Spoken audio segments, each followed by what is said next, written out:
Buddy, this one is called The Rights of Children Equals the United Nations. And you have to understand that anything involving children in the so-called courts is all coming from the United Nations. But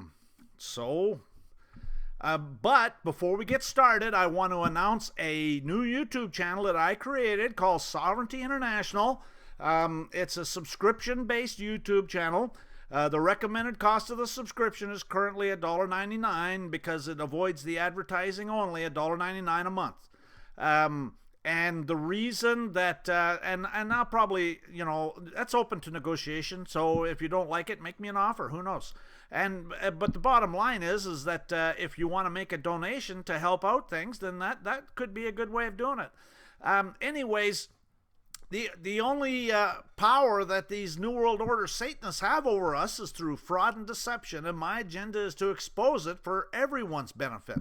And so I can't think of anything that I would want to have exclusively on this channel that I wouldn't not want on the other channel anyway. So I may come up with something, but at this point, there's no guarantees. The only thing I can tell you is you won't get any advertising. And I'm currently publishing 3 videos a week. And so, and it might go up. I've got a bunch that I'm working on, and so if I get a bunch of them in works, then there's a good chance that I'll maybe go 4 or 5. But anyways, right now it's 3 videos a week. It's hard coming up with things that are new topics to discuss about the law and how all of this stuff is going on. And I gotta build a case. I gotta provide evidence and proof that what I'm saying is true. That's kind of a tough thing to do. Anyways, this is the International Covenant on Civil and Political Rights, Article 1, Clause 3. And it's Article 1, Clause 1 in the first paragraph, and the second one's Article 1, Clause 3. All people have the right to self-determination. By virtue of that right, they freely determine their political status. And in paragraph Clause 3, it says that the state parties to the present covenant, including those having responsibility for the administration of non-self-governing and trust territories, shall promote the realization of the right of self-determination and shall respect that right in conformity with the provisions of the Charter of the United Nations. And so the right of self-determination is the right to determine your political status, which means that's talking about your citizenship, if you think about it, whether you're a state citizen or a slave. Anyways, this is the International Covenant on Civil and Political Rights, Article 2, Clause 1. Oh, let's go back. One thing that I wanted to mention, it's not in there, it's in here. Article 2, Clause 1 says, each state party to the present covenant undertakes to respect and ensure all individuals within its territory and subject to its jurisdiction the rights recognized in the present covenant without distinction of any kind, such as race, color, sex, language, religion, political or other opinion, national or social origin, property, birth, or other status. Okay, and the operative word here is status.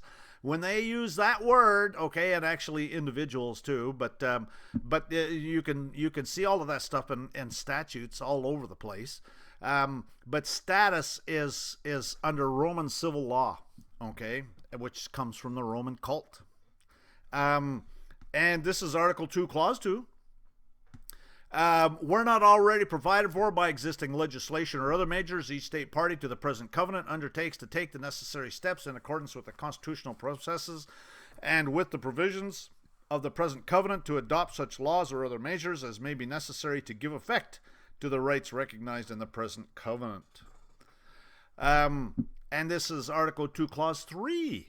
Each state party to the present covenant undertakes to ensure that any person, okay, now you have to understand that if you go back here, actually to here, it talks about all peoples, okay, that's basically all it says, and then it talks about individuals, okay, these are liars that are putting this together, okay, so they know exactly what they mean, and the words are everything in the law, and so when they say any person, okay, they're talking about the slaves, okay, the U.S. citizens. Anyways, let's continue on. To ensure that any person whose rights or freedoms as herein recognized or violated shall have effective remedy, notwithstanding that the violation has been committed by persons acting in an official capacity, which means, I mean, if you think about it, that's government employees. To ensure that any person claiming such a remedy shall have his right thereto determined by competent judicial, administrative, or legislative authorities. Okay, they're all legislative, actually.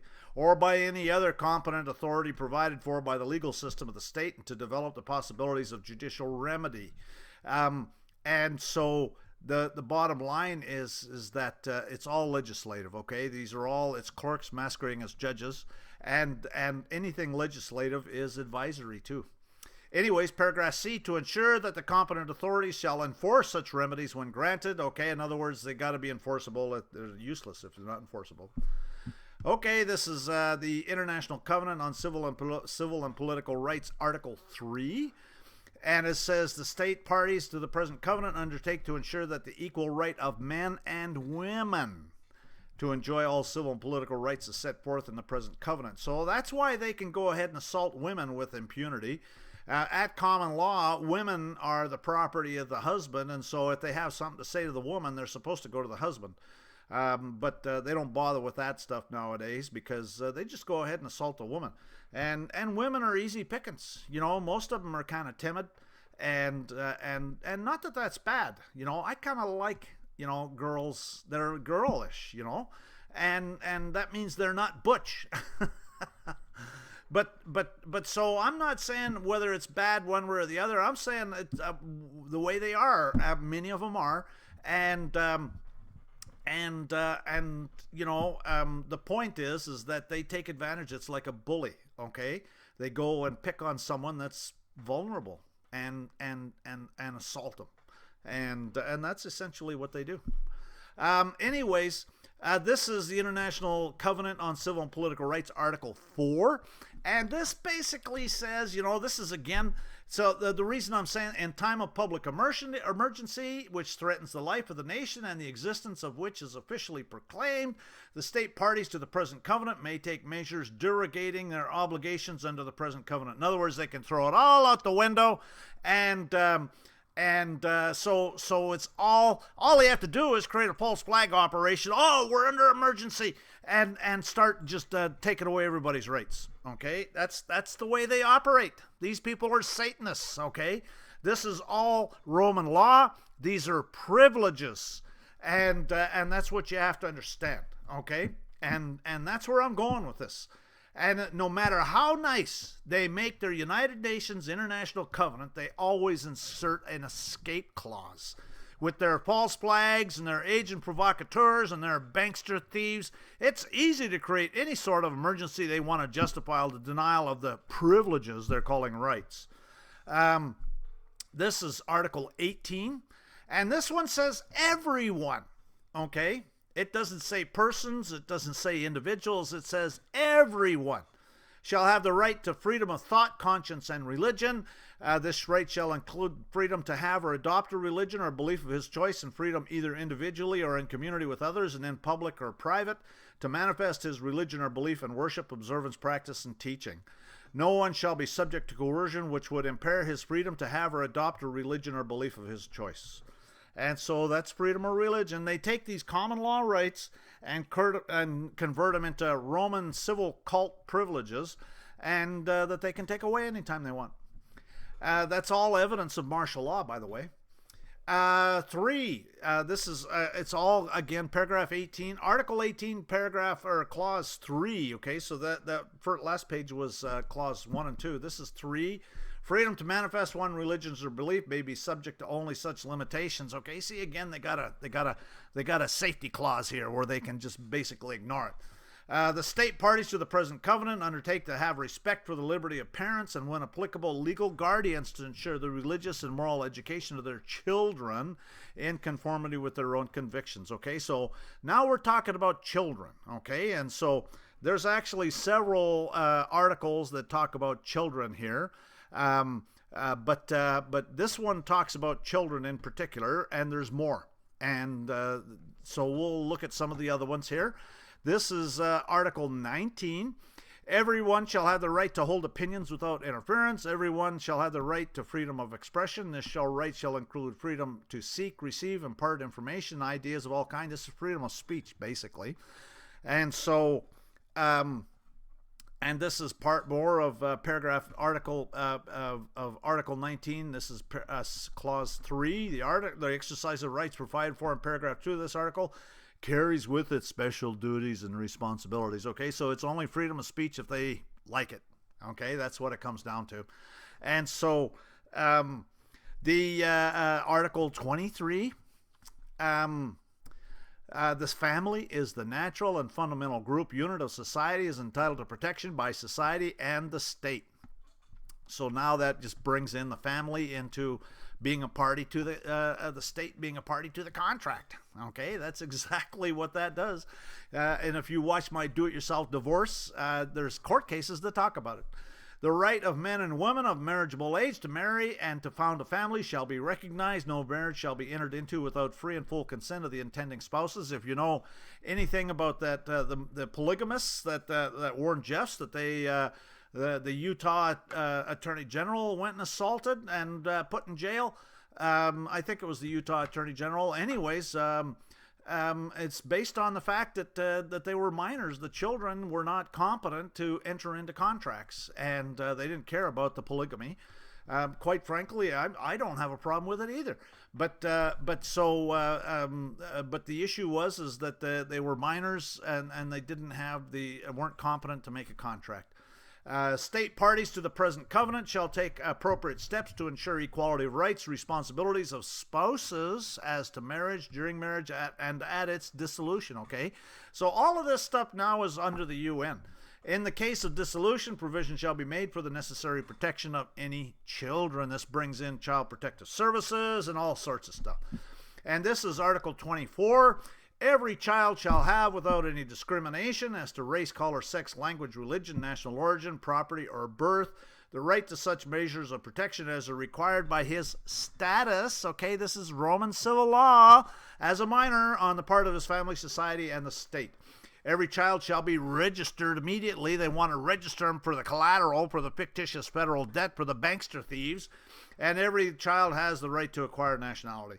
And so anyway, so this is all found. This is Article 24. This is really getting into the stuff about children.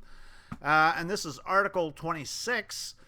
All persons, okay, we're getting back to persons now, are equal before the law and entitled without any discrimination to the equal protection of the law. In this respect, the law shall prohibit any discrimination and guarantee to all persons equal and effective protection against discrimination on any grounds such as race, color, language, religion, political or other opinion, national, social origin, property, birth, or other status. So person and status, those are all Roman civil law words. Roman law, Roman civil law, and Roman civil law are convertible phrases, meaning the same system of jurisprudence. That rule of action which every particular nation, commonwealth, or city has established peculiarly for itself, more properly called municipal law. Okay, that's all Roman cult. That's how they operate. Municipal law, corporate law, to distinguish it from the law of nature and from international law. And that's Black's Law Dictionary, 4th edition. Classification of persons. This is taken from a book by Law of Persons by Joseph R. Long, published in 1912. And section 1, at the very beginning of the book, it talks about classification of persons. The Roman law distinguished 3 kinds of personal status. So the person, anytime they're talking about persons, they're talking about Roman law, and there's 3 kinds of status under the Roman law. And again, it goes to status too. Okay, and then section 3 talks about loss of freedom. A Roman citizen cannot legally be sold into slavery, but he might become a slave by condemnation for a crime or by being captured by an enemy. This is all warfare. Okay, they're setting it up for warfare. They want to get some commercial transactions going. That's what they want to do. They're a bunch of Satanists. They want to assault you with one of their commercial transactions. All these statutes about persons and children are a cheap imitation of common law that essentially converts rights into privileges. This is a cite. By this means, citizens' birthrights become of no effect, and their rights are reduced to the inferior character of statutory civil rights, which are mere legislative privileges. And this is taken from a book called The Non-Ratification of the 14th Amendment in the case Diet versus Turner, and the book is written by Judge A.H. Ellett of the Utah Supreme Court. At common law, the right to all of these rights are absolute rights. And statutes can and are changed, okay? Statutes are ignored under certain circumstances. And so the United Nations agencies, Child Protective Services, these are all agencies of the UN, Family Court. All bar members are agents of the UN. All law enforcement officers are agents of the UN. Anyone with a military uniform on. This is taken from Article 10, Concordat of 1933. The wearing of clerical dress or religious habit on the part of lay folks is liable to the same penalty on the part of the state as the misuse of a military uniform. So think about that, people. You have a war. You have two countries that are fighting each other. They're both military uniforms on both sides. It's basically a commercial transaction. They're completing a commercial transaction, and they went and duped a bunch of people into going along with it. That's what it is. That's why I have my video, Do It Yourself, How Not to Volunteer for the Selective Service in the Draft. I mean, war is a scam. It's a commercial transaction. It's the bankster thieves wanting to make a bunch of money. That's exactly what it is. International law rule adopted for areas under federal legislative jurisdiction federalizes state civil law, including common law. The rule serves to federalize not only statute, but the common law of a state. This is taken from jurisdiction over federal areas within the states, report of the Interdepartmental Committee for the Study of Jurisdiction over Federal Areas within the States, Part 2, a text of the Law of Legislative Jurisdiction, submitted to the Attorney General and transmitted to the President June 1957. This is on page 158, and this is on page 165 of the same document. And as talks about state and federal venue, discussed the civil laws effective in an area of exclusive federal jurisdiction are federal law, notwithstanding their derivation from state laws.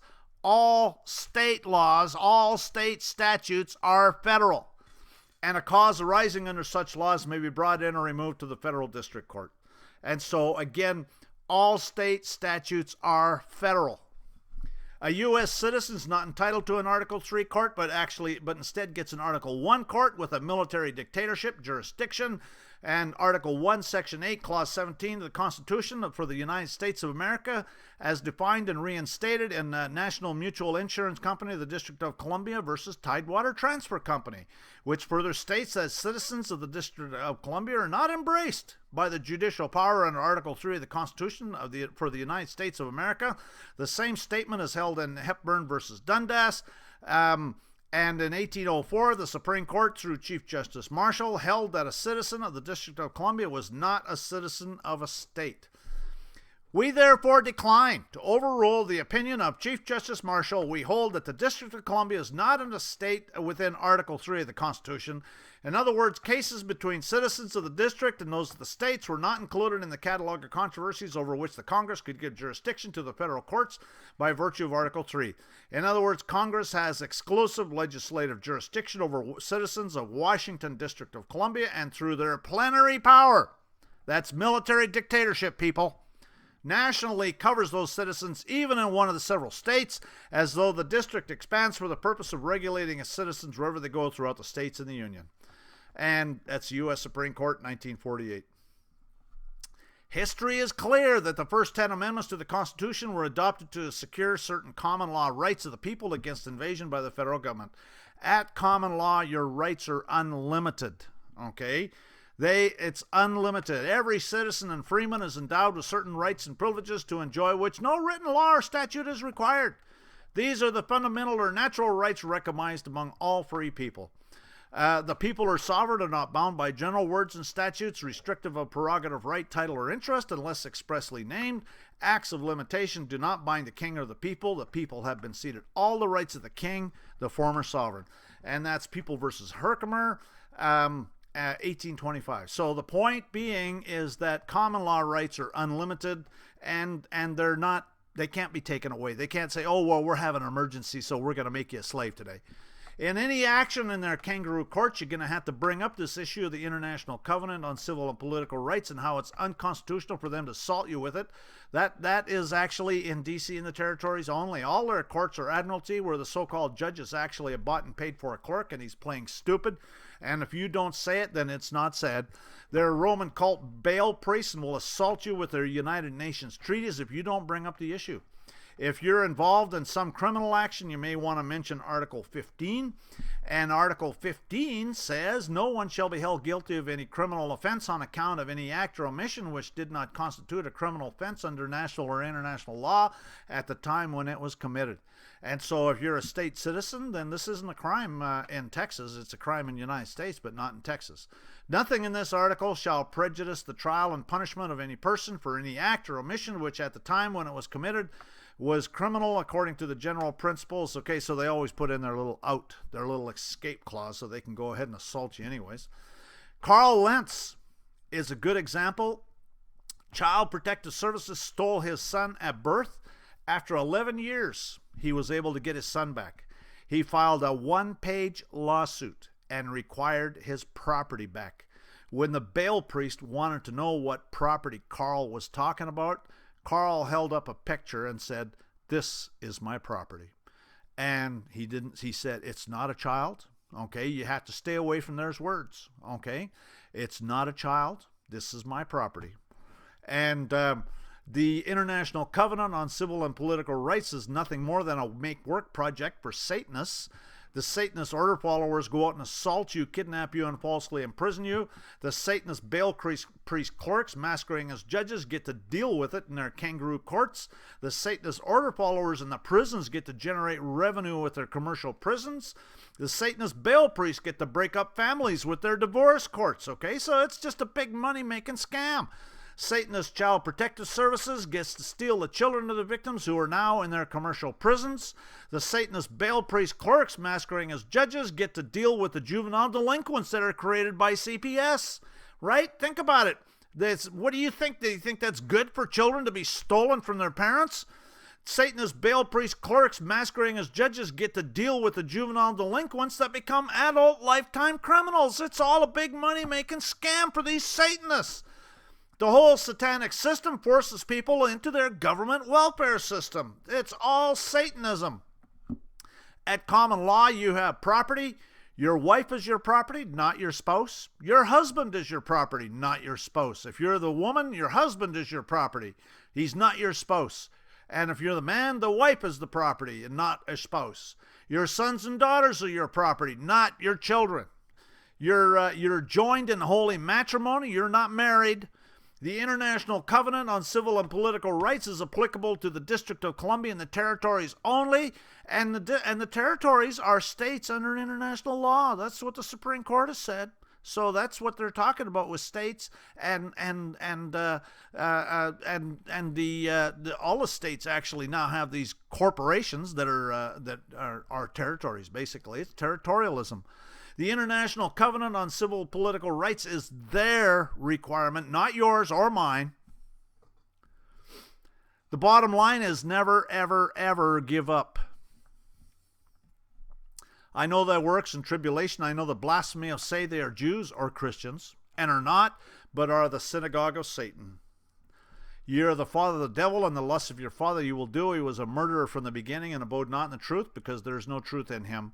When he speaketh a lie, he speaketh of his own, for he's a liar and the father of it. But the fearful and unbelieving and abominable and murderers and whoremongers and sorcerers and idolaters and all liars shall have their part in the lake which burneth with fire and brimstone, which is the second death. So these people are all Satanists, okay? Lies is a pillar of Satanism.